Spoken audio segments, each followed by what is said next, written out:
Assalamualaikum warahmatullahi wabarakatuh. Saya Rian Kurniawan dari kelas D1 Manajemen.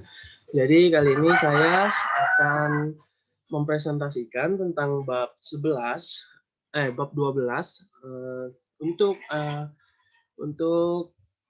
mata kuliah pengantar bisnis. Jadi di bab 12 itu materinya tentang distribusi dan promosi. Langsung saja kita masuk ke materinya. Yang pertama, perlu diketahui bahwa distribusi merupakan perpindahan barang dan jasa dari produsen ke pemakai industri atau konsumen.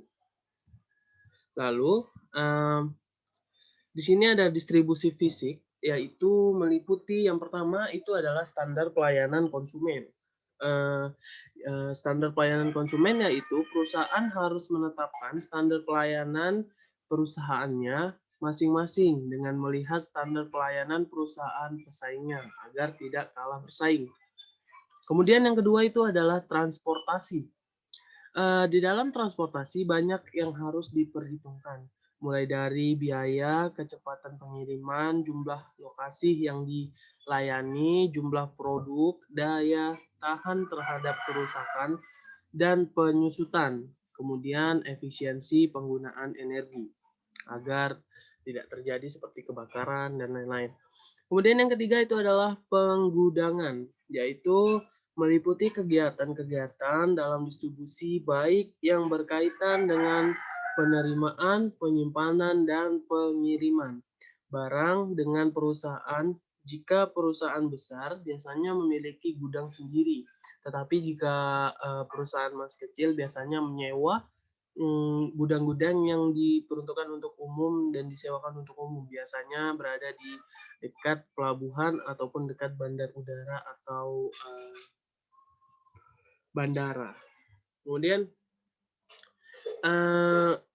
yang keempat itu adalah pemrosesan pesanan, yaitu hal ini meliputi proses penerimaan pesanan dan persiapan pengirimannya. Ketika pesanan sudah dilakukan, baik melalui surat, telepon, ataupun email, pesanan kemudian disampaikan ke bagian gudang dan kredit. Jika barangnya ada dan cocok, maka barang akan segera dikemas dan dikirimkan.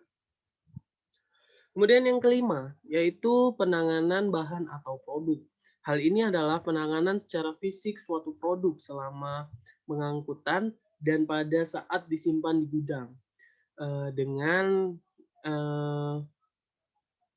bahan dan produk yang baik bisa memaksimalkan penggunaan ruang gedung. Maksudnya itu adalah penanganan bahan atau produk yang baik itu bisa sekali dia memanfaatkan ruangan yang tersedia untuk menyimpan barangnya. Kemudian yang keenam itu adalah pengelolaan persediaan. Pengelolaan persediaan merupakan proses dalam mengembangkan dan mempertahankan jumlah produk agar sesuai dengan permintaan pelanggan. Kemudian yang ketujuh itu adalah distribusi dari bidang jasa. Perusahaan bidang jasa biasanya memiliki distribusi yang terbatas karena jasa yang dihasilkan dan dikonsumsi oleh konsumen itu dilakukan secara bersamaan. Kemudian kita lanjut ke saluran distribusi.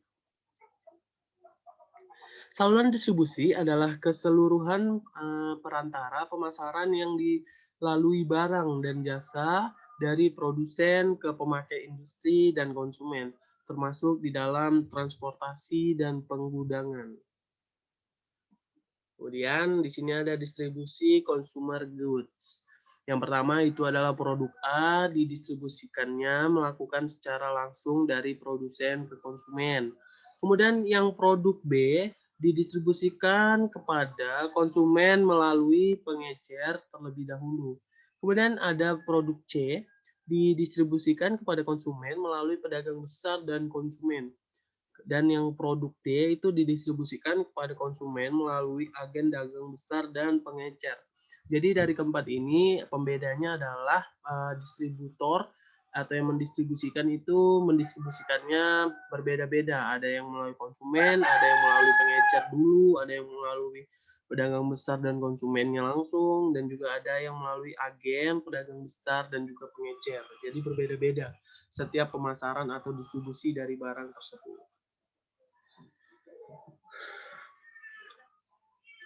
Oke, di sini ada macam-macam apa ya, bentuk store ataupun toko-toko. Yang pertama di situ ada departemen store atau toko pengecer yang dikelola menjadi departemen-departemen terpisah.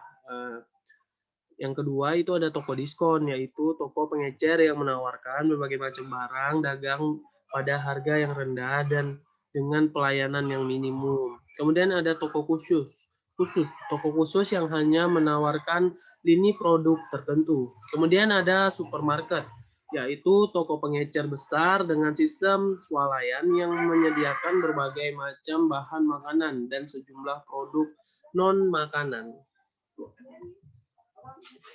Kemudian di sini ada hypermarket, yaitu toko yang menggabungkan supermarket dan diskon store. Ya, supermarket seperti yang tadi kita tahu yaitu menjual semua barang, dan diskon store itu memberikan diskon ataupun potongan harga. Jadi itu akan menjadi toko yang sangat disukai orang-orang. Kemudian yaitu convenience store atau toko pengecer kecil yang berlokasi di tempat yang nyaman. Yang ini kemudian adalah katalog store, toko yang menyediakan persediaan barang dalam jumlah banyak, di mana pembeli bisa memperoleh informasi produk dari katalog yang dikirimkan kepada konsumen atau diisi di tempat penjual. Kemudian ada chain store atau satu dari dua atau lebih toko yang sama yang dimiliki oleh atau di bawah manajemen perusahaan yang sama. Jadi petingginya itu sama, orang yang sama. Kemudian di sini kita lanjut ke promosi. Seperti yang kita tahu, promosi adalah usaha yang dilakukan pemasar untuk mempengaruhi pihak lain agar berpartisipasi dalam kegiatan pertukaran atau tertarik dengan produk yang ditawarkan dan ingin membeli produk yang kita tawarkan. Sehingga mereka ingin ataupun tertarik dengan produk kita dan membelinya. Kemudian di sini ada tujuan dari promosi. Yang pertama itu memberikan informasi tentang produk yang sedang ditawarkan. Yang kedua yaitu meningkatkan penjualan perusahaan atas penjualan. Kemudian yang ketiga itu menstabilkan penjualan. Yang keempat adalah memposisikan produk yang menekankan keunggulan produk yang dipasarkan. Kemudian yang kelima itu adalah membentuk citra produk. Kita lanjut dengan bauran promosi terdiri atas, yang pertama itu iklan, kemudian penjualan personal, dan yang ketiga public relations, habis itu publisitas, kemudian promosi penjualan, dan yang keenam atau yang terakhir adalah promosi dari mulut ke mulut. Mungkin itulah materi pada bab 12 ini yang bisa saya sampaikan. Lebih dan kurangnya saya mohon maaf. Wabillahi taufiq wal hidayah. Wassalamualaikum warahmatullahi wabarakatuh.